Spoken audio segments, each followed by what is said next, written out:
মূসা নবী খিজির আলাইহিস সালামকে বললেন, হযরত আমার ভুল হয়ে গেছে, এরপরে যদি আমি আপনাকে কোনো প্রশ্ন করি তখন আপনি আমাকে আপনার সাথে আর রাখেন না। এই বলে তারা আবার চলতে লাগলেন, আবার হাঁটতে লাগলেন। চলতে চলতে হাঁটতে হাঁটতে তারা একটা জনপদের কাছে গেলেন। এক জনপদের কাছে যাওয়ার পর তাদের ক্ষুধা লাগছে, অনেক দিন ক্লান্ত। তারা ওই জনপদের কাছে খাবার চাইলেন, কিন্তু জনপদ তাদেরকে খাবার দিল না। তার কিছুক্ষণ সামনে যাওয়ার পর হযরত খিজির আলাইহিস সালাম দেখতেছেন একটা প্রাচীর ভেঙে পড়ে যাওয়ার মতো অবস্থায় হয়ে আছে। হযরত খিজির আলাইহিস সালাম উনার হাত দ্বারা ওই প্রাচীরটাকে সোজা করে দিলেন, ঠিক করে দিলেন। মূসা নবী চেতে গেলেন, রাগান্বিত হয়ে গেলেন। মূসা নবী আবার খিজির আলাইহিস সালামকে বলে উঠলেন, তাদের কাছে আমরা খাবার চাইলাম, তারা আমাদেরকে খাবার দিল না, অথচ আপনি তাদেরকে তাদের প্রাচীরটা সোজা করে দিলেন। আপনি তো তাদের থেকে কোনো বিনিময় পারিশ্রমিকও নিতে পারতেন, কেন আপনি এই কাজটা করলেন না?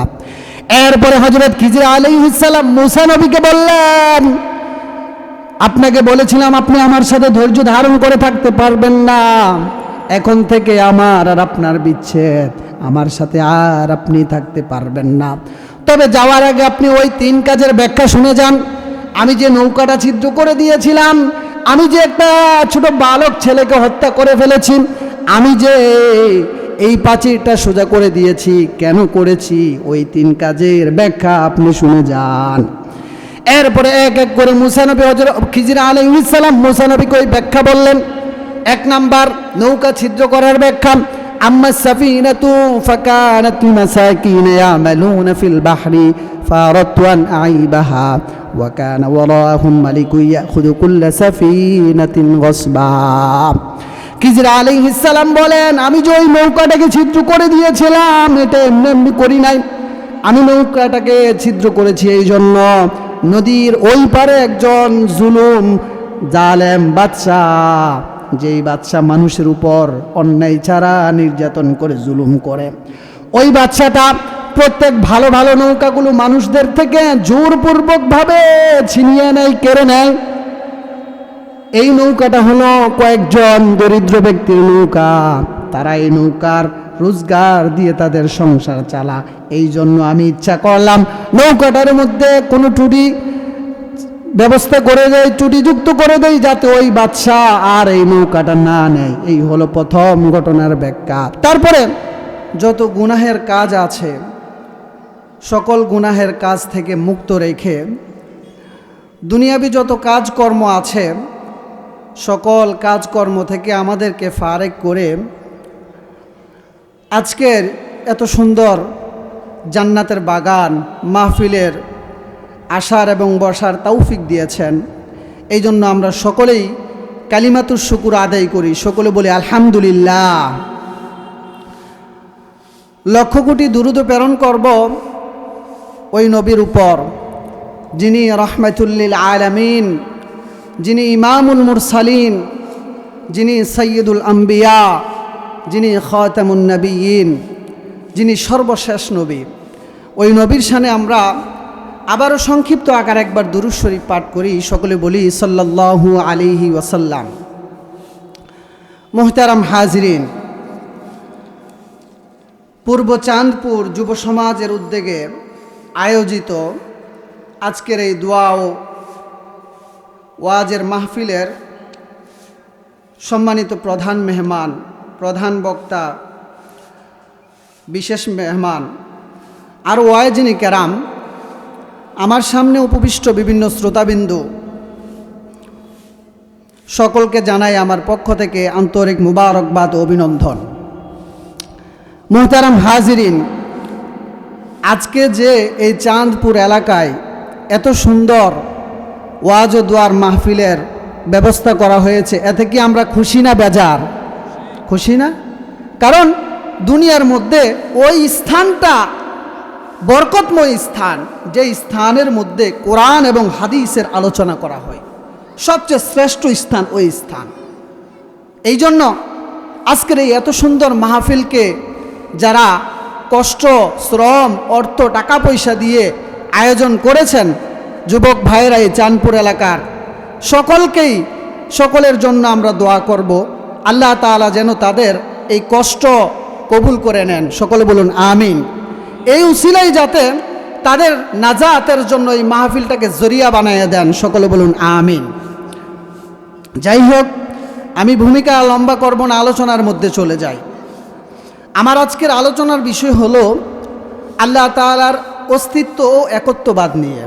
ইনশাআল্লাহ সময়ের মধ্যে যতটুকু আলোচনা করা সম্ভব কোরআন ও হাদিসের আলোকে আলোচনা করব। ওমা তৌফিকি ইল্লা বিল্লাহ। এই সুন্দর পৃথিবী এবং এই সুন্দর পৃথিবীর চতুর্দিকে যা কিছু বিদ্যমান, যা কিছু বিরাজমান, আমরা যা কিছু দেখি এবং যা কিছু দেখি না, সব কিছু হলো মাখলুক। সব কিছু কি? মাখলুক। মাখলুক মানে কি? মাখলুক কাকে বলে?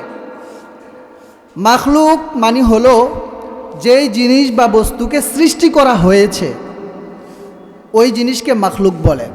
তাহলে মাখলুকগুলো কি? যেমন মানব, দানব, পশু, পাখি, পাহাড়, পর্বত, চন্দ্র, সূর্য, গ্রহ, নক্ষত্র, আসমান, জমিন, তরুলতা, এই সব কিছু হলো মাখলুক। এগুলোকে সৃষ্টি করা হয়েছে। আল্লাহ পাক রব্বুল আলামিন এই সকল মাখলুকগুলোকে আল্লাহ তাআলার বান্দা বান্দীদের কল্যাণের জন্য সৃষ্টি করেছেন। এগুলো চিরস্থায়ী নয়, এগুলো অস্থায়ী। এগুলো আজকে আছে, কালকে থাকবে না। এই মাখলুকগুলোকে যিনি সৃষ্টি করেছেন বা পরিচালনা করতেছেন তাকে বলা হয় খালেক বা স্রষ্টা। অর্থাৎ যিনি আসমান জমিন সৃষ্টি করেছেন তিনিই হলেন আল্লাহ। যিনি পাহাড় পর্বত সৃষ্টি করেছেন তিনিই হলেন আল্লাহ। যিনি গ্রহ, নক্ষত্র, চন্দ্র, সূর্য, পাহাড়, পর্বত, এই সব কিছুকে যিনি সৃষ্টি করেছেন তিনিই হলেন আল্লাহ সুবহানাহু ওয়া তাআলা। এক কথায় যিনি এই সবগুলো মাখলুককে অনস্তিত্ব থেকে অস্তিত্ব দান করেছেন তিনিই হলেন আল্লাহ সুবহানাহু ওয়া তাআলা। অস্তিত্ব অনস্তিত্ব মানে কি? অর্থাৎ এগুলো একসময় ছিল না। আল্লাহ পাক রব্বুল আলামিন সৃষ্টি করার পরে এই দুনিয়ার মধ্যে এগুলো অস্তিত্বের মধ্যে এসেছে। এই জন্য আল্লাহ পাক রব্বুল আলামিন পবিত্র কোরআনুল কারীমের মধ্যে ইরশাদ করেন, যালিকুমুল্লাহু রাব্বুকুম খালিকু কুল্লি শাই লা ইলাহা ইল্লাহু ফাআন্না তুফাকুন। এই আয়াতের অর্থ কি? আল্লাহ বলেন যালিকুমুল্লাহু রাব্বুকুম, তিনি হলেন তোমাদের আল্লাহ, রব্বুকুম যিনি তোমাদের রব, খালিকু কুল্লি শাই যিনি সকল কিছুর সৃষ্টিকর্তা, যিনি সব কিছুকে সৃষ্টি করেছেন, যিনি তোমাদের রব তিনি হলেন আল্লাহ। লা ইলাহা ইল্লাহু, আল্লাহ তাআলা ছাড়া কোনো মাবুদ নাই, কোনো উপাস্য নাই।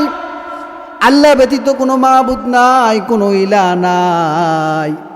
ফান্না তুফাকুন, তোমরা আল্লাহর দরবার বাদ দিয়ে কোথায় বিভ্রান্ত হচ্ছ? তোমরা আল্লাহর দরবার বাদ দিয়ে কোথায় ঘুরো? তোমাদের যখন মাঝে মধ্যে কোনো সমস্যা হয়, ওই সমস্যার সময় আল্লাহ তাআলার কাছে না চেয়ে গায়রুল্লাহর কাছে চাও। মাঝে মধ্যে আল্লাহ তাআলা আল্লাহর বান্দা বান্দীদেরকে পরীক্ষা করার জন্য বিপদ আপদ দেন। আবার অনেক সময় আল্লাহ পাক রব্বুল আলামিন তার বান্দা বান্দীদেরকে পরীক্ষা করার জন্য বালা মুসিবত দেন, বিভিন্ন পেরেশানি দেন। আল্লাহ পরীক্ষা করতে চান আমার বান্দা কি আমি আল্লাহর কাছে চাই নাকি আমি আল্লাহ বাদ দিয়ে গায়রুল্লাহর কাছে চাই। এই জন্য আমরা ওই কঠিন মুহূর্তে ধৈর্য ধারণ করতে হবে। আমাদের মধ্যে অনেকে আছে ওই বিপদ আপদের সময় ধৈর্য ধারণ না করে গায়রুল্লাহর কাছে চায়, গায়রুল্লাহর দরবারে দৌড়ায়, মাজারে মাজারে গিয়ে বাবার কাছে তাদের সমস্যার কথা বলে, অথচ আল্লাহ পাক রব্বুল আলামিনের কাছে তাদের সমস্যার সমাধান চায় না। এটা হলো শিরিক। আল্লাহর দরবার বাদ দিয়ে আল্লাহ তাআলার কাছে না চেয়ে গায়রুল্লাহর কাছে চাওয়া, এটা হলো শিরিক। শিরিক অনেক বড় একটা গুনাহ। আল্লাহ পাক রব্বুল আলামিন খাঁটি তাওবা ব্যতীত শিরিকের গুনাহ ক্ষমা করেন না। এই জন্য আমাদের খেয়াল রাখতে হবে, আল্লাহর দরবার বাদ দিয়ে কোনো জায়গায় যাওয়া যাবে না, এটা শিরিক হবে। মাজারে যেই ব্যক্তি শুয়ে আছেন ওই ব্যক্তির কোনো ক্ষমতা নাই আপনার সমস্যা দূর করার। একমাত্র আল্লাহ পাক রব্বুল আলামিনই পারবেন আপনার সমস্যা দূর করতেন। যে আল্লাহ পাক রব্বুল আলামিন আপনাকে সমস্যা দেন খাঁটি নিয়তে, খালেস নিয়তে, তখন আপনি ইবাদত বন্দিগি বাড়িয়ে আল্লাহ তাআলার দরবারে সাহায্য চাইতে থাকেন। আল্লাহ পাক রব্বুল আলামিন একদিন, 2 দিন, 3 দিনের বেলায় আপনার দোয়া কবুল করবেন। আল্লাহ কোরআনের কারিমের মধ্যে বলেন, ইয়া আইয়ুহাল্লাযীনা আমানু, হে ঈমানদারগণ, আমানুস্তাঈনু বিস-সাবরি ওয়াস-সালাহ, তোমাদের যখন মুসিবত আসে ওই মুসিবতের সময় তোমরা ধৈর্য ধারণ করো এবং আমি আল্লাহ তাআলার কাছে চাইতে থাকো, তখন নামাজ বাড়িয়ে দাও।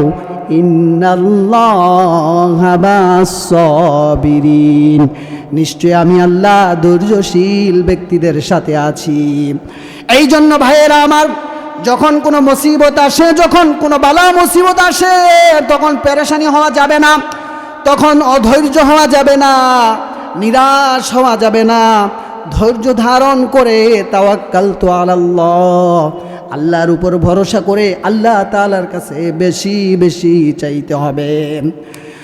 আমরা না বোঝার কারণে মাঝে মাঝে দৌড়াই, নিয়ত করে মান্যত করে আমার এই সমস্যা সমাধান হলে মাঝারে 1 ডেকসি ছিন্নি দিব, 100 টাকা দেব, 200 টাকা দেব, অথচ আল্লাহ তাআলার কাছে চাই না, কিন্তু মাজারে গিয়ে তাদের সমস্যার কথা ঠিকই বলে। এটা শিরিক হবে। কথা ঠিক কিনা বলেন? মাজারে যেই ব্যক্তি শুয়ে আছেন ওই ব্যক্তির কোনো ক্ষমতা নাই আপনার সমস্যা দূর করার। একমাত্র আল্লাহ পাক রব্বুল আলামিন আপনার সমস্যা দূর করতে পারবেন। মাজারে যে শুয়ে আছেন তাকে যে আল্লাহ সৃষ্টি করেছেন, আপনাকে তো সেই আল্লাহ ঠিক সৃষ্টি করেছেন। কথা ঠিক কিনা?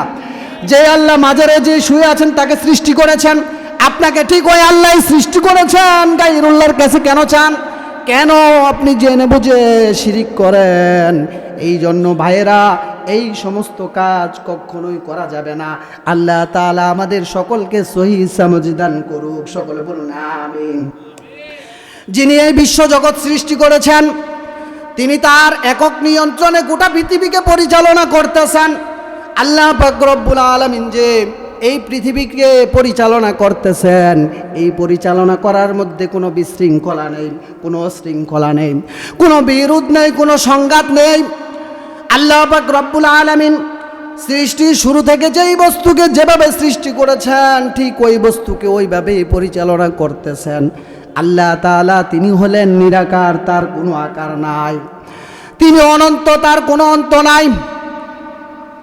তিনি অনাদি, তার কোনো আদি নাই।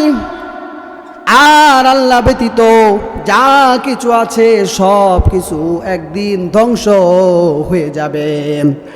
ইসরাফিল আলাইহিস সালামকে যখন আল্লাহ পাক রব্বুল আলামিন আদেশ করবেন সিংহায় ফুৎকার দেওয়ার জন্য, ইসরাফিল আলাইহিস সালাম যখন সিংহায় ফুৎকার দিবেন, ফাইদা নুফিখা ফিস সূরি নাফখাতু ওয়াহিদা, ইসরাফিল আলাইহিস সালাম যখন সিংহায় প্রথম ফুৎকার দিবেন, সারা পৃথিবী চূর্ণ বিচূর্ণ হয়ে যাবে। সব কিছু আসমান জমিন, আসমান ও জমিনের ভিতরে যা কিছু আছে সব কিছু চূর্ণ বিচূর্ণ হয়ে ভেঙে তছনছ হয়ে যাবে। একমাত্র ধ্বংস হবেন না তিনি কে? তিনি হলেন আল্লাহ। আল্লাহ ব্যতীত সব কিছু ধ্বংস হয়ে যাবে। এই জন্য আল্লাহ পাক রব্বুল আলামিন কুরআনুল কারীমের মধ্যে বলেন, কুল্লু মান আলাইহা ফান ويبقى وجه ربك ذو الجلال والإكرام। এই আয়াতের অর্থ কি? আল্লাহ বলেন যে কুল্লু মান আলাইহা ফান, ভূপৃষ্ঠে যা কিছু আছে সব কিছু হলো নশ্বর। জমিনের মধ্যে যা কিছু আছে সব কিছু একদিন ধ্বংস হয়ে যাবে। ওয়ায়াবকা ওয়াজহু রাব্বিকা যুল জালালি ওয়াল ইকরাম, কেবলমাত্র অবিনশ্বর হলো একজন তোমাদের রব, একমাত্র আল্লাহ তাআলা ছাড়া সব কিছু ধ্বংস হয়ে যাবেন। যিনি মহামহিমান্বিত সম্মানিত, ওই আল্লাহ ব্যতীত সব কিছু ধ্বংস হয়ে যাবেন। সুতরাং কোনো কিছু দৃশ্যমান না হওয়া ওইটা ওই বস্তুর অনস্তিত্বহীনতা বোঝায় না। অর্থাৎ কোনো কিছু চোখে না দেখা গেলে যে ওই জিনিসটা নাই এমন না। আমরা দুনিয়ার মধ্যে অনেক কিছু দেখি না চোখে, কিন্তু আমরা এগুলোর অস্তিত্বকে বিশ্বাস করি, ওই জিনিসটা আছেন। যেমন আমাদের প্রত্যেকের শ্রবণ শক্তি আছেন, যেই শ্রবণ শক্তি দ্বারা আমরা কানে কথা শুনি, কিন্তু শ্রবণ শক্তিকে চোখে দেখা যায় না। আমাদের দৃষ্টিশক্তি আছে, যেই দৃষ্টিশক্তি দ্বারা চোখ দ্বারা আমরা দেখি, এটা আমরা বিশ্বাস করি, কিন্তু শ্রবণ শক্তিকে চোখ দিয়ে দেখা যায় না। ঠিক তদ্রূপভাবে আমাদের বাক শক্তি আছে, যেই বাক শক্তি দ্বারা আমরা কথা বলি, এটা আমরা বিশ্বাস করি মানি, কিন্তু বাক শক্তিকে চোখে দেখা যায় না। ঠিক তদ্রূপভাবে প্রত্যেকটা মানুষের ভিতরে একটা একটা করে রূহ আছে, একটা একটা করে প্রাণ আছে, এটা আমরা বিশ্বাস করি মানি, কিন্তু রূহটাকে চোখে দেখা যায় না। কি বলেন, রূহকে চোখে দেখা যায়? রূহকে চোখে দেখা যায় না, কিন্তু আমরা বিশ্বাস করি প্রতিটা মানুষের ভিতরে একটা একটা করে রূহ আছে, একটা একটা প্রাণ আছে। এই রূহটা কোথায় আছে আমরা কেউ জানি না। এই রূহটা হলো মানুষের চালিকা শক্তি। রূহ থাকলে মানুষ কথা বলতে পারে, রূহ থাকলে মানুষ খাবার দাবার খাইতে পারে, রূহ থাকলে মানুষ কাজকর্ম করতে পারে, রূহ থাকলে মানুষ জিহ্বা দ্বারা খাবারের স্বাদ উপলব্ধি করতে পারে, রূহ থাকলে মানুষ নাক দ্বারা খাবারের ঘ্রাণ উপলব্ধি করতে পারে, রূহ থাকলে মানুষ জীবিত। আর তার বিপরীত যদি কারো ভিতরে না থাকে, ওই মানুষটা মৃত। ওই মানুষটা মৃত। রূহ না থাকলে মানুষ কোনো কথা বলতে পারে না, খাবার দাবার খাইতে পারে না, চলতে পারে না, কোনো কাজকর্ম করতে পারে না, ওই মানুষটা মৃত।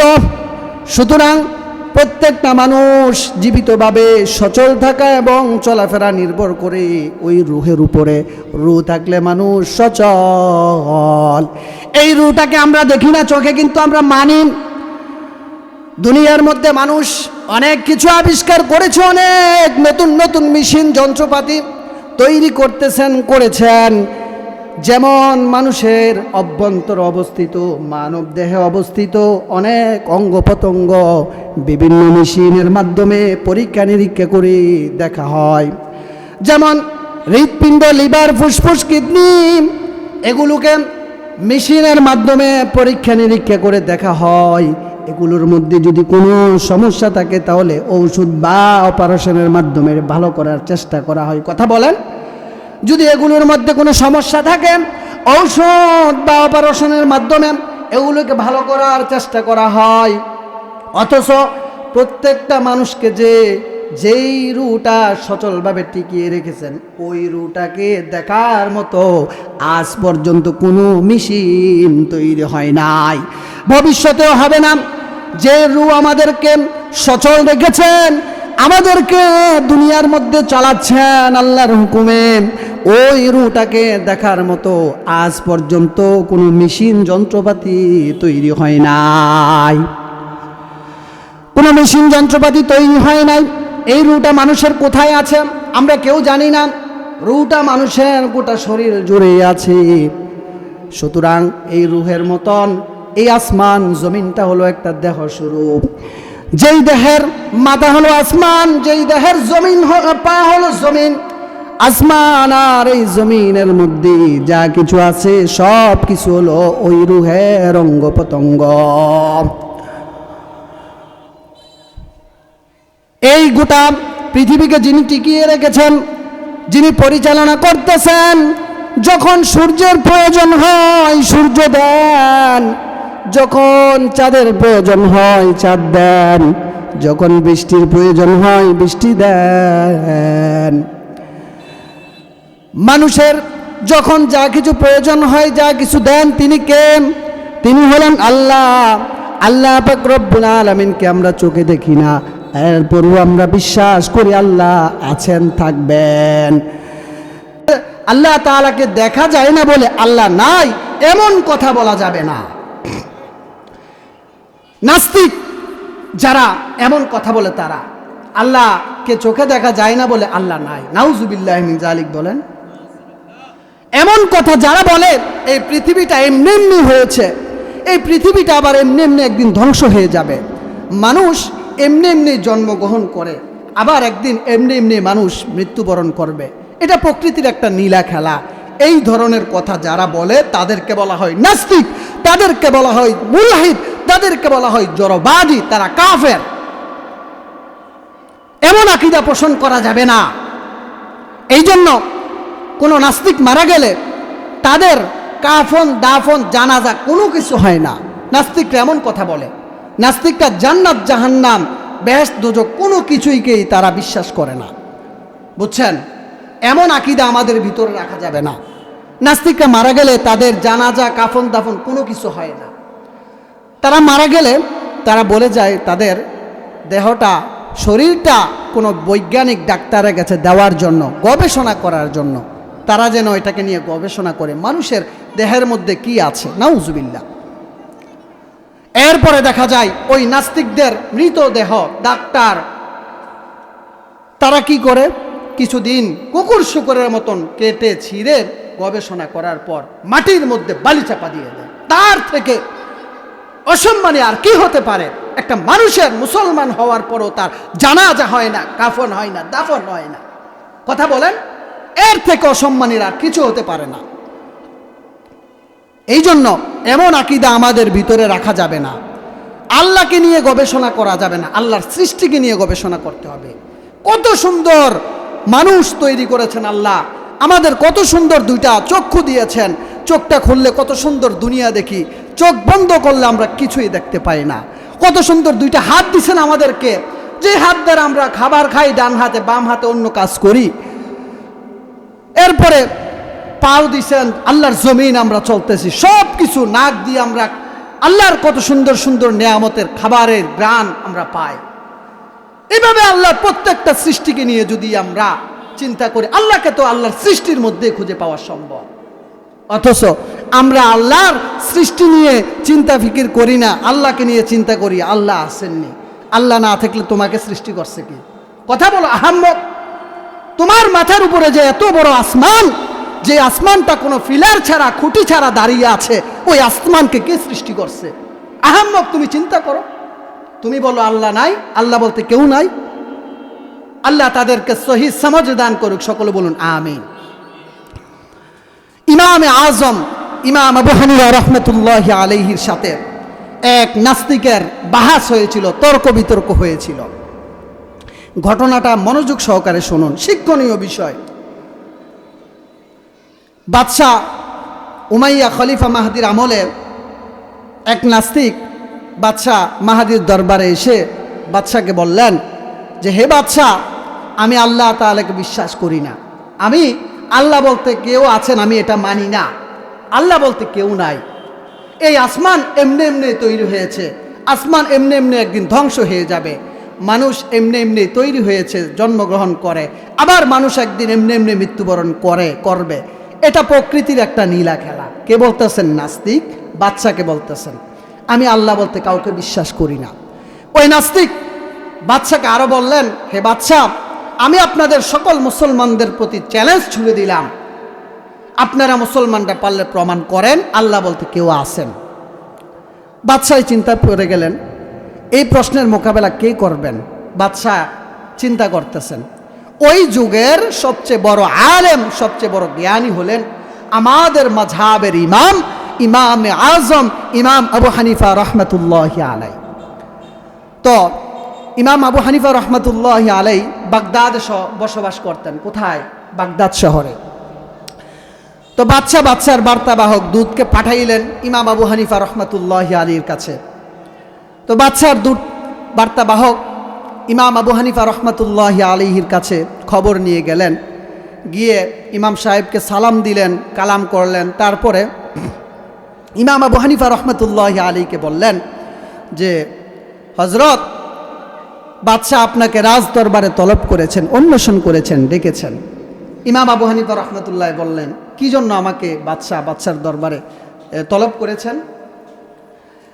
তারপরে বাদশার বার্তাবাহক বললেন, আজকে সকালে এক নাস্তিক বাদশার দরবারে আইসা বাদশার কাছে বলল, হে বাদশাহ, আল্লাহ বলতে কেউ নাই এটা আমি বিশ্বাস করি না। আল্লাহ বলতে কেউ নাই এটা আমার আকীদা। আল্লাহ বলতে কোনো অস্তিত্ব নাই এটা আমি বিশ্বাস করি। এবং আমি আপনাদের মুসলমানদের প্রতি চ্যালেঞ্জ ছুড়ে দিলাম, মুসলমান আপনারা পারলে প্রমাণ করেন আল্লাহ বলতে কেউ আছে। এই জন্য বাদশাহ আপনাকে রাজদরবারে তলব করেছেন। আপনি যদি আসেন, এই প্রশ্নের মোকাবেলা করেন, তাহলে বাদশাহ খুশি হবেন। তারপরে ইমাম আবু হানিফা রহমতুল্লাহ আলাই বললেন, ঠিক আছে, তুমি যাও, আমি আসব। মনোযোগ সহকারে ঘটনা শুনবেন, শিক্ষণীয় বিষয় আমাদের জন্য। এরপরে রাজদরবারে বৈঠক বসলো, পরামর্শ সভা বসলো। বাদশাহ, উজির, নাজির সকলেই বসলেন পরামর্শ সবাই বৈঠকে। রাত্র 12টা বেজে গেছে। কয়টা? 12টা বেজে গেছে। কিন্তু ইমাম আবু হানিফা রহমতুল্লাহ আলাইহির কোনো খবর নাই, তিনি এখনও আসতেছেন না। ওই দিক দিয়ে নাস্তিক খুশি। নাস্তিক সকলকে বলতেছেন, কি বলেছিলাম না আমার এই প্রশ্নের মোকাবেলা কেউ করতে পারবে না।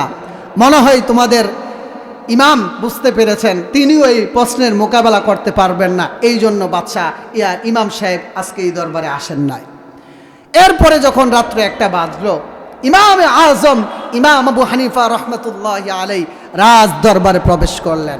বাদশাহ সহ ওই মজলিসের সকলেই ওনার সম্মানার্থে দাঁড়িয়ে গেলেন। দাঁড়িয়ে যাওয়ার পর সালাম দিলেন। ইমাম সাহেব সালাম গ্রহণ করলেন। বাদশাহ ইমাম আবু হানিফা রহমতুল্লাহ আলাই কি বললেন, হযরত, আপনার আসতে এত দেরি হলো যে? আমি তো আপনার কাছে সেই রাতের 8টা বাজে খবর পাঠিয়েছিলাম, এত দেরি হলো যে আপনার আসতে?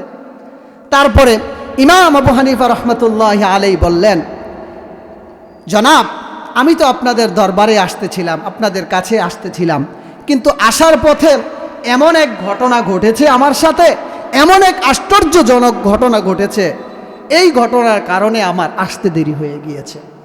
বাদশাহ ইমাম আবু হানিফা রহমতুল্লাহ আলীকে বললেন, হযরত, ঘটনাটা কি আমাকে একটু বলেন তো। ইমাম আবু হানিফা রহমতুল্লাহ আলী বললেন, হযরত, আমি তো আপনাদের কাছে এই রাজদরবারে আসতে হলে আমাকে দজলা নদী পার হতে হয়। তো আমি যখন দজলা নদীর কিনারায় আসলাম, পারে আসলাম, রাত্র অন্ধকার, আইসা দেখি কোনো নৌকা নাই, কোনো মাঝি নাই। আমি চিন্তায় পড়ে গেলাম, আমি নদীটা কিভাবে পার হব। চিন্তা করতেছি আমি কিভাবে নদী পার হব, কিভাবে আপনাদের রাজদরবারে আসব, এই নিয়ে চিন্তা করতেছি। তার কিছুক্ষণ পরে দেখি ওদিক থেকে যেন নদীর মাঝখান থেকে সুন্দর সুন্দর সাইজ করা তক্তা ভেসে উঠলেন। ইমাম সাহেব বলতেছেন বাদশাকে। তার কিছুক্ষণ পরে দেখি ওদিক থেকে যেন বড় বড় বিনারি পেরেক ভেসে উঠতেছেন। তার কিছুক্ষণ পরে দেখি কি সুন্দরভাবে পেরেকগুলো আর তক্তা কাঠগুলো নিজে নিজে লেগে একটা নৌকাতে পরিণত হয়ে গেলেন। এর কিছুক্ষণ পরে দেখি ওদিক থেকে যেন আলকাতরা এসে এই নৌকাটার মধ্যে পলব দিয়ে চলে গেল। এখন চকচকে একটা সুন্দর নৌকা হয়ে গেল। এই নৌকাটা নদীর মাঝখান থেকে নদীর কিনারায় আসলো। আসার পরে আমি নৌকার মধ্যে উঠলাম। ওঠার পরে এই নৌকা মাঝি ছাড়া আমাকে নদীর ওই পার থেকে এই পারে সুন্দরভাবে নিয়ে আসলেন। এরপরে আমি নদীর কিনারায় আসার পরে নৌকার থেকে নেমে গেলাম। নেমে যাওয়ার পর আমি চিন্তা করতেছি, এটা কিভাবে সম্ভব? কোনো মানুষ ছাড়া একটা নৌকা বনে গেল, একটা নৌকা তৈরি হয়ে গেল, এটা কিভাবে সম্ভব? কোনো মানুষ ছাড়া, কোনো মাঝি ছাড়া নৌকা আমাকে নদীর ওই পার থেকে এই পারে নিয়ে আসলো। এই নিয়ে আমি চিন্তা করতে করতে আমার দেরি হয়ে গেছে। ওই নাস্তিক ওই রাজদরবারে, নাস্তিক তো ঘটনা শুনতেছে। নাস্তিক এমন কথা শোনার পরে বাদশাকে বলে ইমাম সাহেবকে বলে উঠলেন, হযরত, আমি তো ভেবেছিলাম আপনি এই যুগের একজন বড় আলেম, একজন বড় জ্ঞানী, একজন বড় পণ্ডিত। এখন তো দেখি আপনার কথা শুনে আপনি ছোট বাচ্চাদের মতো কথা বলতেছেন। তো নাস্তিক ইমাম সাহেবকে বলতেছেন, এটা কিভাবে সম্ভব? কোনো মানুষ ছাড়া একটা নৌকা তৈরি হয়ে যায়, আবার কোনো মাঝি ছাড়া নৌকা চলতে পারে, এটা তো আমার যুক্তিতে ধরতেছে না। কে বলতেছেন? নাস্তিক ইমাম সাহেবকে বলতেছেন। এরপরে ইমাম আবু হানিফা রহমতুল্লাহ আলাই ওই নাস্তিককে বললেন, হে নাস্তিক, তুমি কি বলো কোনো মানুষ ছাড়া নৌকা তৈরি হতে পারে না? নাস্তিক বললেন, জি, কোনো মানুষ ছাড়া নৌকা তৈরি হতে পারে না। ইমাম সাহেব আবার ওই নাস্তিককে প্রশ্ন করলেন, হে নাস্তিক, তুমি কি বলো কোনো মাঝি ছাড়া নৌকা চলতে পারে না? নাস্তিক বলল, জি, অবশ্যই কোনো মাঝি ছাড়া নৌকা চলতে পারে না। এরপরে ইমাম আজম ইমাম আবু হানিফা রহমতুল্লাহ আলাইহি ওই নাস্তিককে বললেন, নাস্তিক, তুমি যদি তোমার যুক্তিতে এই বিষয়টাকে না মানতে পারো, কোনো মানুষ ছাড়া নৌকা তৈরি হতে পারে না, কোনো মাঝি ছাড়া নৌকা চলতে পারে না, তুমি কোন যুক্তিতে বলো যে এই আসমানটা এমনি এমনি তৈরি হয়েছে? তুমি কোন যুক্তিতে বলো এই জমিন এমনি এমনি তৈরি হয়েছে? তুমি কোন যুক্তিতে বলো মানুষ এমনি এমনি জন্মগ্রহণ করে? আবার কোন যুক্তিতে মানুষ এমনি এমনি একদিন মারা যাবে? এটা প্রকৃতির নীলা খেলা। এটা কোন যুক্তিতে বলো? এগুলোর কি কোনো সৃষ্টিকর্তা নাই? বুঝছেন তো কথাটা? নাস্তিককে বলছেন, নাস্তিক, তুমি যদি এই সাধারণ বিষয়টা, নৌকা তৈরির বিষয়টা, নৌকা মাঝি ছাড়া চলতে পারে না, নৌকা মানুষ ছাড়া তৈরি হতে পারে না, এই বিষয়টাকে যদি তুমি মানতে না পারো, তাহলে তুমি কোন যুক্তিতে বলো আসমানটা কোনো সৃষ্টিকর্তা ছাড়া, আমাদের মাথার উপরে কোনো ফিলার ছাড়া, কোনো খুঁটি ছাড়া দাঁড়িয়ে আছে? তুমি কোন যুক্তিতে বলো যেই জমিন আমাদের পায়ের নিচে কোনো মানুষ পায়ের নিচে এমনি দাঁড়িয়ে আছে, যেই জমিনের নিচে সমুদ্র সাগর? কোন যুক্তিতে বলো? অবশ্যই এগুলোর সৃষ্টিকর্তা আছেন। তিনি কে? তিনি হলেন আল্লাহ সুবহানাহু ওয়া তাআলা। এরপরে নাস্তিক এমন প্রশ্ন উত্তর শোনার পরে হতভম্ব হয়ে গেলেন, লজ্জায় লজ্জিত হয়ে গেলেন, আশ্চর্যজনক হয়ে গেলেন। নাস্তিক ওই দরবারে দ্বিতীয়বার মুখ খোলার আর সাহস করে নাই। যেই যুক্তি দিচ্ছেন ইমামে আজম ইমাম আবু হানিফা রহমতুল্লাহ আলাইহি, তারপরে ওই নাস্তিক লজ্জায় লজ্জিত হয়ে ওই রাজ দরবার ত্যাগ করলেন। বুঝছেন?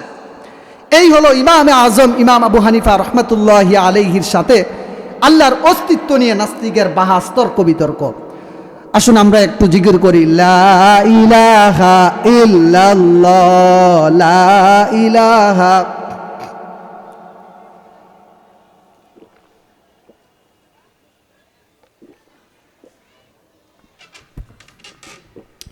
এভাবে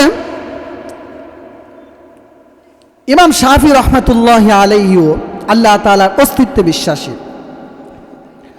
ইমাম শাফি রহমতুল্লাহ আলাইহি কিভাবে আল্লাহ তাআলাকে চিনতে পারলেন?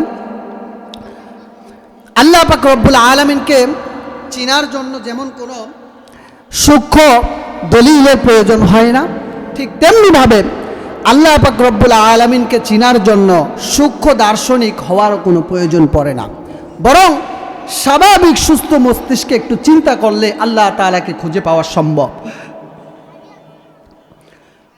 ইমাম শাফি রহমতুল্লাহ আলাইহিকে এক লোক জিজ্ঞাসা করলেন, হযরত, আপনি আল্লাহ পাক রব্বুল আলামিনকে কিভাবে চিনলেন, কিভাবে চিনতে পেরেছেন? ইমাম শাফি রহমতুল্লাহ আলাইহি বললেন, আমি আল্লাহ পাক রব্বুল আলামিনকে তুত গাছের পাতা থেকে চিনেছি। কি গাছের? তুত গাছের পাতা। কত গাছে তো আমরা দেখি, এর মধ্যে একটা গাছ আছে তুত গাছ। এই তুত গাছের পাতা থেকে আমি চিনেছি। ওই লোক আবার প্রশ্ন করলেন, কিভাবে আপনি আল্লাহকে তুত গাছের পাতা থেকে চিনেছেন? ইমাম শাফি রহমতুল্লাহ আলাইহি বললেন যে এই তুত গাছের পাতা গরু আর ছাগলে যদি খায়, ওই পাতাগুলো গোবর হয়ে যায়। আবার এই পাতাগুলো যদি হরিণে খায়, তখন পাতাগুলো কস্তুরী বা মেঘে নাভি হয়ে যায়। এই পাতাগুলো যদি আবার রেশম পোকায় খায়, তখন ওই পাতাগুলো রেশম হয়ে বের হয়। দেখেন, একটা পাতা, এক ধরনের পাতা তিনটা প্রাণী খাইলে তিন ধরনের বস্তু হয়। এটা কি ওই পাতার গুণ বা স্বভাব, নাকি যে আল্লাহ ওই পাতা আর গাছকে সৃষ্টি করেছেন ওই আল্লাহর কুদরত? কথা বলেন। যে আল্লাহ এই পাতা আর গাছকে সৃষ্টি করেছেন ওই আল্লাহ তাআলার কুদরত। ইমাম শাফি বলেন, আমি এই পাতাটাকে দেখে আল্লাহ তাআলাকে চিনতে পেরেছি। একটা উদাহরণ আর কি, মক্কার জমিনে থেকে আবুল আহাব, আবু জাহেল, উতবা, শাইবা, রাহমাতুল আলামিন, খাতামুন নবিয়্যিন, সাইয়্যিদুল আম্বিয়া, ইমামুল মুরসালিন, আমাদের সকলের নবী মুহাম্মদ সাল্লাল্লাহু আলাইহি ওয়াসাল্লামকে চিনতে পারেন নাই, অথচ হযরত হাসান বসরি রাদিয়াল্লাহু তাআলা আনহু বসরা থেকে নবীজিকে চিনেছেন। বেলাল হাবশি হাবশা থেকে নবীজিকে চিনেছেন, সালমান ফার্সি ফারস্য থেকে নবীজিকে চিনেছেন, কিন্তু মক্কার জমিনে থেকে নবীজির কাছে থেকেও আবুল আহাব আবু জাহাল নবীজিকে চিনতে পারেন নাই। সুতরাং আল্লাহকে চিনার জন্য দুই একটা উদাহরণই যথেষ্ট। যারা চিনার চেষ্টা করে, অনেক উদাহরণ দেওয়ার দরকার নাই। এটা হলো তার জ্বলন্ত প্রমাণ। দূর থেকে নবীজিকে মানুষ চিনে, কিন্তু নবীজির কাছে থেকেও নবীজিকে চিনে না। আল্লাহকে যারা চিনার চেষ্টা করে, তারা আল্লাহর সৃষ্টি দেখেই গবেষণা করে আল্লাহকে চিনতে পারে। আর আল্লাহকে যারা চিনতে চায় না, রব হিসাবে স্বীকার করতে চায় না, তাদের সামনে যদি আপনি হাজার হাজার দলিল প্রমাণ পেশ করেন, কোনো লাভ হবে না। তারা আল্লাহর অস্তিত্ব বিশ্বাস করে না, নাস্তিকরা, কাফেররা। ইমাম আহমদ ইবনে হাম্বলও আল্লাহ তাআলার অস্তিত্বে বিশ্বাসী। কিভাবে? এক লোক ইমাম আহমদ ইবনে হাম্বলকে প্রশ্ন করলেন, হযরত, আপনি আল্লাহ তাআলাকে কিভাবে চিনতে পেরেছেন? তখন ইমাম আহমদ ইবনে হাম্বল বললেন যে, আমি আল্লাহ তাআলাকে চিনতে পেরেছি, দুনিয়ার মধ্যে এমন একটা রূপার প্রাসাদ দেখেছি, যেই প্রাসাদটার মধ্যে কোনো বাতাস ঢোকার রাস্তা নাই, বাইর হওয়ার কোনো রাস্তা নাই, দরজা নাই, কোনো জানালা নাই, ফাঁক নাই, ছিদ্র নাই। অর্থাৎ একটা ডিম সাদা ডিম আছে না মুরগির, এই ডিম। তো ইমাম আহমদ ইবনে হাম্বল বললেন, আমি একটা ডিমের দিকে তাকিয়ে থাকলাম। তাকিয়ে থাকার পরে দেখি কত সুন্দর ডিম, এটার মধ্যে বাতাস ঢুকার বাইর হওয়ার কোনো ব্যবস্থা নাই। কিছুক্ষণ পর দেখি এই ডিমটা ফেটে গেল। ফেটে যাওয়ার পর দেখি এই ডিমটার মধ্য থেকে কি সুন্দর একটা প্রাণী বের হলো। মুরগির ডিম থেকে মুরগি, হাঁসের ডিম থেকে হাঁস, এইভাবে। আমি চিন্তা করলাম, অবশ্যই এটার একজন সৃষ্টিকর্তা আছেন। এমন এক জিনিসের মধ্যে বাতাস ঢুকার বাইর হওয়ার কোনো ব্যবস্থা নাই, এই জিনিসের মধ্যে কিভাবে এই প্রাণীটা বেঁচে থাকে? বুঝছেন? ইমাম আহমদ ইবনে হাম্বলের এটা আল্লাহর অস্তিত্বে বিশ্বাসী। এরপরে ইমাম মালিক রহমতুল্লাহ আলাইহিকে হযরত বাদশাহ হারুনুর রশিদ বললেন, তুমি আল্লাহ তাআলার অস্তিত্বকে কিভাবে বিশ্বাস করো, আল্লাহকে কিভাবে চিনেছ, এটা আমাকে বলো। এরপরে ইমাম মালিক রহমতুল্লাহ আলাইহি বললেন, আমি আল্লাহ তাআলাকে চিনেছি মানুষের দিকে লক্ষ্য করে, প্রতিটা মানুষের দিকে তাকিয়ে লক্ষ্য করে। কিভাবে? এমন কোনো দুইটা মানুষ দেখি না যেই দুই মানুষের চেহারা অবিকল, যেই দুই মানুষের সুর একরকম, এমন কোনো মানুষ দেখি নাই। প্রত্যেকটা মানুষের চেহারা, এক একজনের মানুষের চেহারা এক এক রকম, কান এক এক রকম, চোখ এক এক রকম, রূপও এক এক রকম, গলার কণ্ঠের সুরও এক এক রকম, এমনকি হাতের লেখাটাও এক একজনের লেখা এক এক রকম। আমি এই নিয়ে চিন্তা করি আল্লাহ তাআলার কে অস্তিত্বে বিশ্বাসী। বুঝছেন? এগুলো একটা উদাহরণ আর কি কিতাবের মধ্যে আছে। এভাবে অনেক উদাহরণ আছে কিতাবের মধ্যে, যেগুলো বলতে গেলে শেষ হবে না, বলে শেষ করা যাবে না। যারা বোঝার তারা এক দুই উদাহরণে বুঝতে পারে। এই হলো আল্লাহর অস্তিত্ব নিয়ে বিশ্বাস। বুঝছেন? কিন্তু অনেকে আছে এমন কথা বলে আল্লাহ তাআলার সাথে শিরিক করে। শিরিক হলো সবচেয়ে বড় গুনাহ। আল্লাহ কোরআনুল কারীমের মধ্যে বলেন, ইন্না শিরকা লাযুলমুন আযীম, নিশ্চয়ই শিরিক হলো মহাপাপ, বড় অন্যায়। এই জন্য আমরা এমন কাজ করব না যেগুলোর সাথে শিরিক যুক্ত। বুঝছেন? আল্লাহ আমাদেরকে তৌফিক দান করুন। এবার আসুন আরেকটা টপিক নিয়ে আলোচনা করব, যেহেতু সময় আসে এখনো। আল্লাহ পাক রব্বুল আলামিন কোরআনুল কারীমের মধ্যে অনেক নবী রাসূলের ঘটনা উল্লেখ করেছেন, অর্থাৎ কসাসুল কোরআন নিয়ে আলোচনা করব। কোরআনুল কারীমের মধ্যে অনেক নবী রাসূলদের ঘটনা উল্লেখ করেছেন। তার মধ্যে সবচেয়ে বেশি ঘটনা হলো মূসা নবীর ঘটনা। এই মূসা নবীর ঘটনার মধ্যে একটা প্রসিদ্ধ ঘটনা হলো হযরত খিজির আলাইহিস সালামের সাথে মূসা নবীর একটা ঘটনা ঘটেছিল। ওই ঘটনাটা ইনশাআল্লাহ সময়ের মধ্যে যতটুকু আলোচনা করা যায় আলোচনা করব। খিজির আলাইহিস সালাম কে? তিনি কি নবী না ওলি ছিলেন? এই নিয়ে উলামায়ে কেরামের মাঝে মতানৈক্য রয়েছে, ইখতিলাফ রয়েছে। অনেক আলেম বলেন খিজির আলাইহিস সালাম আল্লাহ তাআলার নবী ছিলেন। আবার বেশিরভাগ উলামায়ে কেরাম বলেন খিজির আলাইহিস সালাম আল্লাহ তাআলার ওলি ছিলেন। যাই হোক, খিজির আলাইহিস সালাম আল্লাহর নবী ছিলেন না ওলি ছিলেন, এটা আল্লাহু আলাম, একমাত্র আল্লাহ তাআলাই ভালো জানেন। এই বিষয়ে আমার কথা বলার দরকার নাই। তো রাসূল করিম সাল্লাল্লাহু আলাইহি ওয়াসাল্লাম হাদিসের মধ্যে ইরশাদ করেন যে মূসা নবী বনি ইসরায়েল গোত্রের নবী। কোন গোত্রের? বনি ইসরায়েলের। তো মূসা নবী বনি ইসরায়েল গোত্রে একদিন খুতবা দিচ্ছেন, অর্থাৎ ওয়াজ করতেছিলেন। আমি যেভাবে আপনাদের সামনে আলোচনা করতেছি, মূসা নবীও ওই মূসা নবীর উম্মতদের মাঝে একদিন আলোচনা করতেছিলেন। তখন মূসা নবীর এক উম্মত দাঁড়িয়ে মূসা নবীকে প্রশ্ন করলেন, হে আল্লাহর নবী, সবচেয়ে বড় আলেম কে? তখন মূসা নবী ওই ব্যক্তির উত্তরে জবাব দিলেন, সবচেয়ে বড় আলেম আমি। কে? মূসা নবী বলতেছেন আমি। যেহেতু নবী উনি, ওই যুগে সবচেয়ে বড় আলেম তো উনিই হবেন। কিন্তু আল্লাহ পাক রব্বুল আলামিনের কাছে মূসা নবীর এই উত্তরটা ভালো লাগলো না, পছন্দ হইল না। আল্লাহ পাক রব্বুল আলামিন জিবরাইল আলাইহিস সালামের মাধ্যমে মূসা নবীর কাছে ওহী পাঠাইলেন, তোমার থেকেও দুনিয়ার মধ্যে বড় আলেম আছে।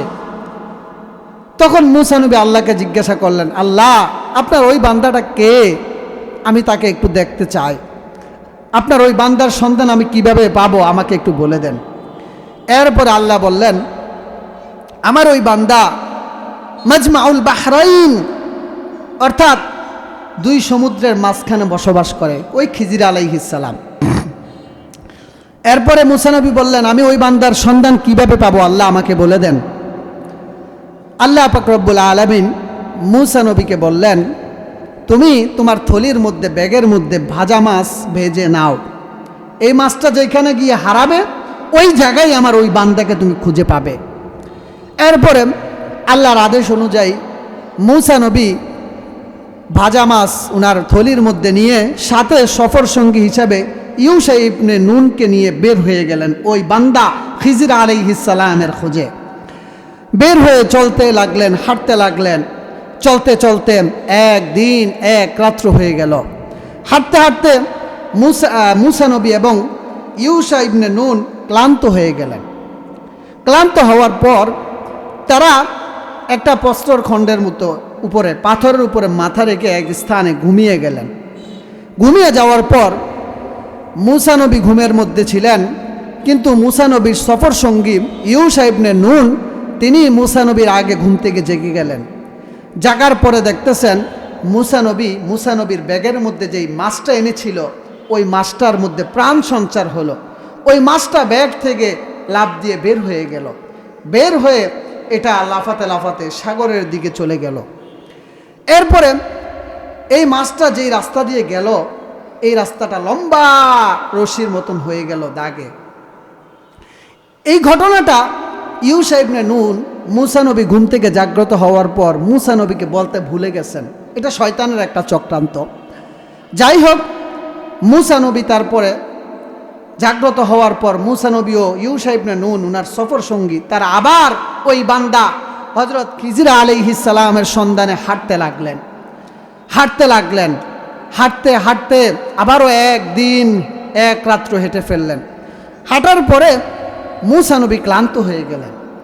মূসা নবী ক্লান্ত হয়ে যাওয়ার পর মূসা নবীর সফর সঙ্গী ইউশা ইবনে নুনকে বললেন, ব্যাগ থেকে ভাজা মাছটা নাও, আমার ক্ষুধা লেগেছে, আমি ওইটা দ্বারা খিদা নিবারণ করব। মূসা নবী এই মাছের কথা বলার পরে ইউশা ইবনে নুনের স্মরণ হলো ওই যে মাছ মূসা নবী ঘুমিয়ে থাকা অবস্থায় ব্যাগ থেকে বের হয়ে সমুদ্রের মধ্যে চলে গেল। তারপরে মূসা নবীর সফর সঙ্গী ইউশা ইবনে নুন মূসা নবীকে বললেন, হে আল্লাহর নবী, আপনি যখন ঘুমিয়েছিলেন তখন এই মাছটা ব্যাগ থেকে বের হয়ে নদীর মধ্যে চলে গেছেন। মূসা নবী সাথে সাথে বলে উঠলেন ওনার সফর সঙ্গীকে, আমরা তো ওই জায়গাটার খুঁজেই এসেছি, যেই জায়গার মধ্যে আমি মাছটা হারিয়ে ফেলবো, ওই জায়গার খুঁজে তো আমরা এসেছি, চলো আমরা আবার ওই দিকে যাই। তারপরে তারা আবার ব্যাক করলেন পূর্বের জায়গায়। হাঁটতে হাঁটতে গিয়ে ওই জায়গায় পৌঁছলেন। যাওয়ার পরে গিয়ে দেখতেছেন সাদা পোশাক পরিহিত এক ব্যক্তি বসে আছেন দুই পাহাড়ের মাঝখানে, মাজমাউল বাহরাইন, দুই পাহাড়ের মাঝখানে হযরত খিজির আলাইহিস সালাম বসে আছেন। এরপরে মুসা নবী গিয়ে ওনাকে সালাম দিলেন।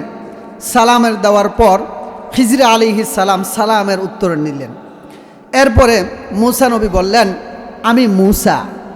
খিজির আলাইহিস সালাম বললেন, কোন মুসা? বনি ইসরাইল গোত্রের মুসা নাকি? তখন মুসা নবী বললেন, জি, আমি বনি ইসরাইলের মুসা। এরপরে খিজির আলাইহিস সালাম বললেন, আপনি এখানে কেন এসেছেন?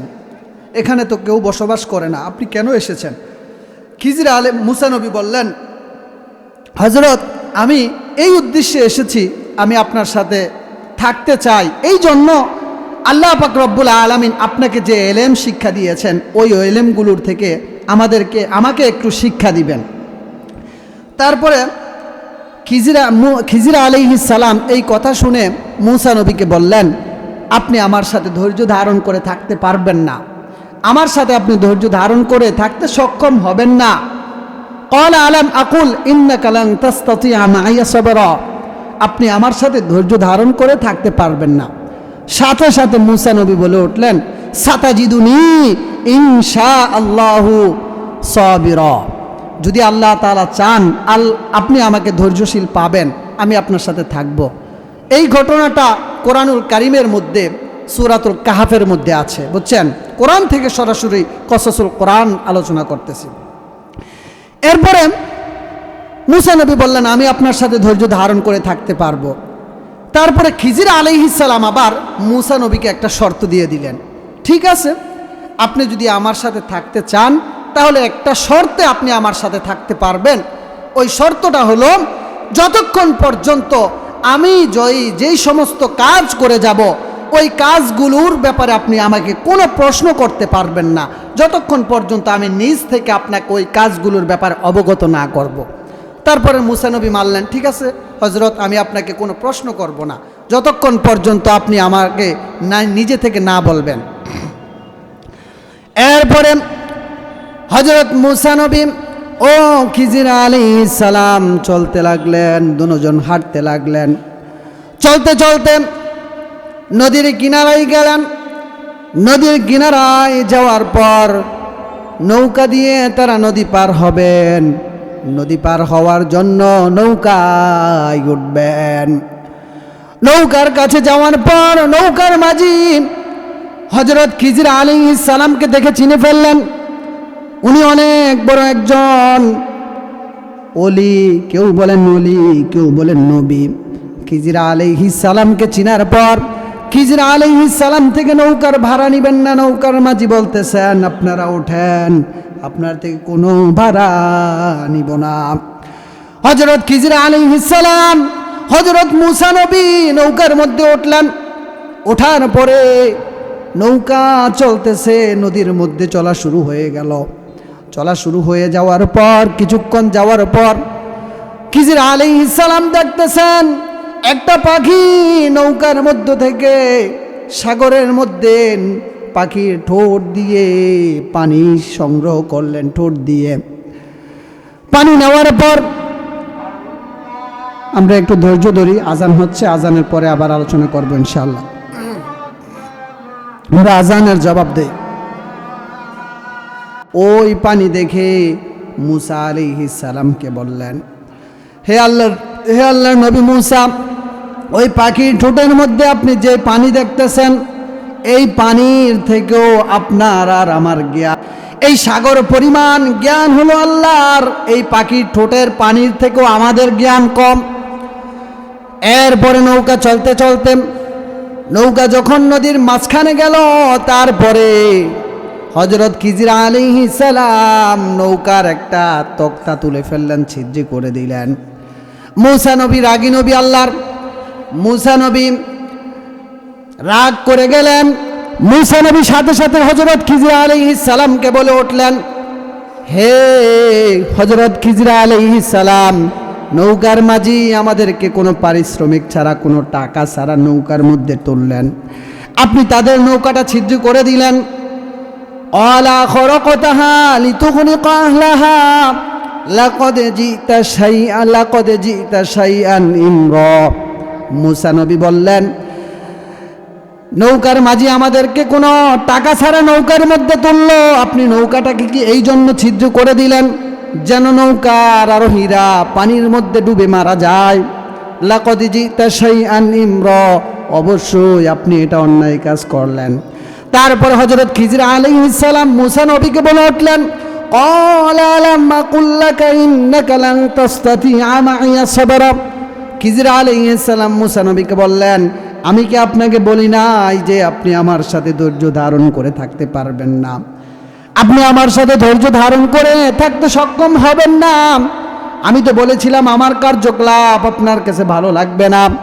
তারপরে মুসা নবী খিজির আলাইহিস সালামকে বলে উঠলেন, হযরত আমার ভুল হয়ে গেছে, আমি আর নেক্সট টাইম আপনাকে কোনো প্রশ্ন করব না। এরপরে মুসা নবী ও খিজির আলাইহিস সালাম নৌকা দিয়ে নদী পার হয়ে নৌকার থেকে নামলেন। নামার পরে হাঁটতে লাগলেন। হাঁটতে হাঁটতে একটা মাঠের মধ্যে গেলেন। গিয়ে দেখতেছেন ওই মাঠের মধ্যে কিছু যুবক ছেলে, বালক ছেলে খেলাধুলা করতেছেন। তারপরে হযরত খিজির আলাইহিস সালাম একটা ছোট বালককে হত্যা করে ফেলছেন। মুসা নবী রাগী, উনার রাগ বেশি, উনি এই কাজ থেকে সহ্য করতে পারলেন না। খিজির আলাইহিস সালামকে বলে উঠলেন, ক্বালা কতালতা নাফসান যাকিয়াতাম বিগাইরি নাফস লাকাদ জিতা শাইআন নুকরা। আপনি এই বালকটাকে কোন অন্যায় ছাড়া হত্যা করে ফেললেন, এটা তো ঠিক করলেন না। আপনি একটা গুরুতর অন্যায় কাজ করলেন, আপনার কাজটা ঠিক হলো না। খিজির আলাইহিস সালাম মুসা নবীকে আবার বললেন, আমি তো আপনাকে বলেছিলাম আপনি আমার সাথে ধৈর্য ধারণ করে থাকতে পারবেন না। মুসা নবী খিজির আলাইহিস সালামকে বললেন, হযরত আমার ভুল হয়ে গেছে, এরপরে যদি আমি আপনাকে কোনো প্রশ্ন করি তখন আপনি আমাকে আপনার সাথে আর রাখেন না। এই বলে তারা আবার চলতে লাগলেন, আবার হাঁটতে লাগলেন। চলতে চলতে হাঁটতে হাঁটতে তারা একটা জনপদের কাছে গেলেন। এক জনপদের কাছে যাওয়ার পর তাদের ক্ষুধা লাগছে, অনেক দিন ক্লান্ত। তারা ওই জনপদের কাছে খাবার চাইলেন, কিন্তু জনপদ তাদেরকে খাবার দিল না। তার কিছুক্ষণ সামনে যাওয়ার পর হযরত খিজির আলাইহিস সালাম দেখতেছেন একটা প্রাচীর ভেঙে পড়ে যাওয়ার মতো অবস্থায় হয়ে আছে। হযরত খিজির আলাইহিস সালাম উনার হাত দ্বারা ওই প্রাচীরটাকে সোজা করে দিলেন, ঠিক করে দিলেন। মুসা নবী চেতে গেলেন, রাগান্বিত হয়ে গেলেন। মুসা নবী আবার খিজির আলাইহিস সালামকে বলে উঠলেন, তাদের কাছে আমরা খাবার চাইলাম, তারা আমাদেরকে খাবার দিল না, অথচ আপনি তাদেরকে তাদের প্রাচীরটা সোজা করে দিলেন। আপনি তো তাদের থেকে কোনো বিনিময় পারিশ্রমিকও নিতে পারতেন, কেন আপনি এই কাজটা করলেন না? এরপরে হযরত খিজির আলাইহিস সালাম মুসা নবীকে বললেন, আপনাকে বলেছিলাম আপনি আমার সাথে ধৈর্য ধারণ করে থাকতে পারবেন না। এখন থেকে আমার আর আপনার বিচ্ছেদ, আমার সাথে আর আপনি থাকতে পারবেন না। তবে যাওয়ার আগে আপনি ওই 3 কাজের ব্যাখ্যা শুনে যান। আমি যে নৌকাটা ছিদ্র করে দিয়েছিলাম, আমি যে একটা ছোট বালক ছেলেকে হত্যা করে ফেলেছি, আমি যে এই প্রাচীরটা সোজা করে দিয়েছি, কেন করেছি, ওই 3 কাজের ব্যাখ্যা আপনি শুনে যান। এরপরে এক এক করে মুসা নবী হযরত খিজির আলাইহিস সালাম মুসা নবীকে ওই ব্যাখ্যা বললেন। 1 নাম্বার নৌকা ছিদ্র করার ব্যাখ্যা, আম্মা সাফিনাতু ফাকানাত লিমাসাকিন ইয়ামালুনা ফিল বাহরি ফারাতু আন আইবাহা ওয়া কানা ওয়ারাহুম মালিকুন ইয়াখুযু কুল্লা সাফিনাতিন গসবা। খিজির আলাইহিস সালাম বলেন, আমি যে ওই নৌকাটাকে ছিদ্র করে দিয়েছিলাম, এটা এমনি এমনি করি নাই। আমি নৌকাটাকে ছিদ্র করেছি এই জন্য, নদীর ওই পারে একজন জুলুম জালেম বাদশাহ, যেই বাদশাহ মানুষের উপর অন্যায় ছাড়া নির্যাতন করে জুলুম করে, ওই বাদশাটা প্রত্যেক ভালো ভালো নৌকাগুলো মানুষদের থেকে জোরপূর্বকভাবে ছিনিয়ে নেয়, কেড়ে নেয়। এই নৌকাটা হলো কয়েকজন দরিদ্র ব্যক্তির নৌকা, তারা এই নৌকার রোজগার দিয়ে তাদের সংসার চালা। এই জন্য আমি ইচ্ছা করলাম নৌকাটার মধ্যে কোনো ত্রুটি ব্যবস্থা করে দেয়, ত্রুটিযুক্ত করে দেয়, যাতে ওই বাদশাহ আর এই নৌকাটা না নেয়। এই হলো প্রথম ঘটনার ব্যাখ্যা। তারপরে খিজির আলাইহিস সালাম বলেন, ওয়াম্মাল গোলাম, যে গোলামটাকে আমি হত্যা করেছিলাম, ছোট বাচ্চাটাকে হত্যা করেছিলাম, কেন হত্যা করেছি? এই বাচ্চাটার বাবা মা হলো ইমানদার, কিন্তু এই বাচ্চাটা বড় হয়ে এই বাবা মার সাথে অন্যায় করবে, জোর বর প্রয়োগ করবে, তাদের কথা শুনবে না, তাদের অবাধ্যাচরণ হবে, কুফরি করবে, এই জন্য আমি এই বাচ্চাটাকে হত্যা করে ফেলেছি। আর আল্লাহ তাআলার কাছে তাদের জন্য এই বাচ্চার পরিবর্তে আরও উত্তম একটা নেককার সন্তান আমি চাই আল্লাহ তাআলা যেন তাদেরকে দান করেন, এই জন্য আমি এই বাচ্চাটাকে হত্যা করে ফেলেছি। 3 নাম্বার ঘটনা, আমি যে ওই দেয়ালটা, আমি যে ওই পাঁচিলটা সোজা করে দিলাম, এটা আমি এমনি এমনি করি নাই। ওয়া আম্মাল জিদারু ফাকানা লিগুলামাইনি ইয়াতীমাইনি ফিল মাদিনা ওয়া কানা তাহতাহু কানজুল লাহুমা। এই দেয়ালের নিচে 2জন এতিম ছেলের ধন সম্পদ তাদের বাবা পুঁতে গিয়েছিল, তাদের জন্য আল্লাহ তাআলা চাইলেন এই বাচ্চাগুলো যেন বড় হয়, যৌবনে উপনীত হয়, তারা যেন বড় হয়ে তাদের ধন সম্পদগুলো এই বিল্ডিংয়ের এই প্রাচীরের নিচ থেকে বের করতে পারে, এই জন্য আমি এই কাজগুলো করলাম। তারপর হযরত খিজির আলাইহিস সালাম মূসা নবীকে বলেন, ওয়ামা ফাআলতুহু আন আমরি, এই যে আমি এই কাজগুলো করেছি এগুলো একটাও আমার পক্ষ থেকে করি নাই, এগুলো সব রহমাতান মির রাব্বিক, আল্লাহ তাআলার পক্ষ থেকে করেছি। বুঝছেন, এই হলো খিজির আলাইহিস সালামের ঘটনা। এই ঘটনার থেকে আমাদের শিক্ষণীয় বিষয় হলো যে 1 নম্বর শিক্ষণীয় বিষয় হলো কখনোই নিজেকে বড় জ্ঞানী ভাবা যাবে না, অহংকার করা যাবে না, আমি সবচেয়ে বড় আলেম, সবচেয়ে বড় জ্ঞানী বলা যাবে না। ওই ঘটনা শুরুতে যাই, মূসা নবী বললেন ওই লোককে, আমি সবচেয়ে বড় আলেম,